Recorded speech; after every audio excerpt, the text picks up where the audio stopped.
I really did my best, Mr. Trump. After all we've been through, I thought you would at least say goodbye.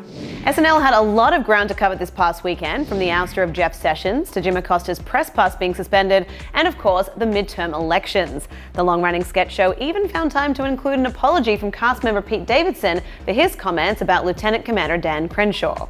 But let's start with a cold open which wasted no time addressing the firing of Attorney General Jeff Sessions. Kate McKinnon reprised her impression of the former Justice Department official, with Robert De Niro making a cameo as Special Counsel Robert Mueller.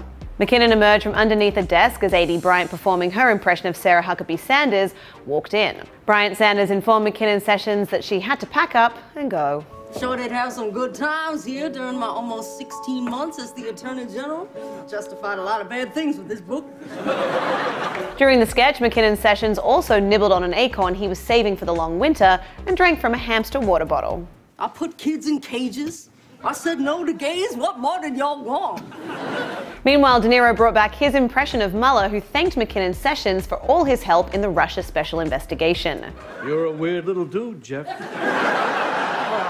Next, it was time to take on the midterm elections, with host Liev Schreiber taking time at the end of his monologue to note that a record number, over 100 million Americans, had voted. What that number says to me is that we showed up. We showed up because we care for our children and we care for our country, he said. A pre-recorded musical sketch in the episode also referenced the midterms, with a song celebrating the things that bring people together regardless of political divides, specifically the things that everybody hates. Such grievances included wet jeans, people who study abroad and come back with an accent, the word crotch, warm public toilet seats, and guys who make a lot of noise at the gym. But all of us hate the same small stuff, that's unity. Later in the show, the Weekend Update segment also addressed the midterm results, with co-anchor Colin Jost making this comparison. And like a scorned wife after a bitter divorce, the Democrats took back the House.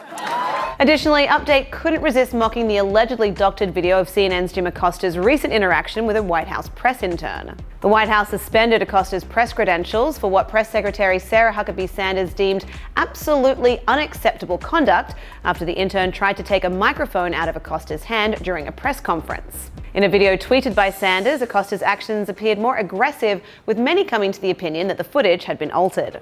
During the sketch, Cecily Strong appeared as the press intern to aggressively try to take a microphone away from Jost. My boss, Sarah, said you can't come to the White House anymore. Why can't I come to the White House? Because I what? When you punch me. Strong then demanded to roll the tape of the incident, and a heavily edited clip played of her previous interaction with Jost that included a cartoonish punching effect and a cut to over-the-top clips of people falling.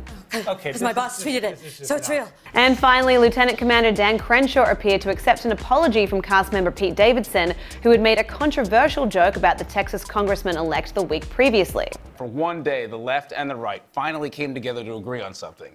That I'm a dick. Although Crenshaw accepted Davidson's apology, he had to get just a little bit of revenge. As the congressman-elect's phone started ringing, his ringtone was a new song from Davidson's ex, Ariana Grande, called Breathin'. No, and I was just going to let it ring, because that's rude to answer. Let's just let it go to voicemail. No, it's cool.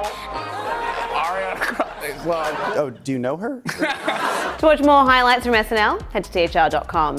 For the Hollywood Reporter News, I'm Lindsay Rodriguez.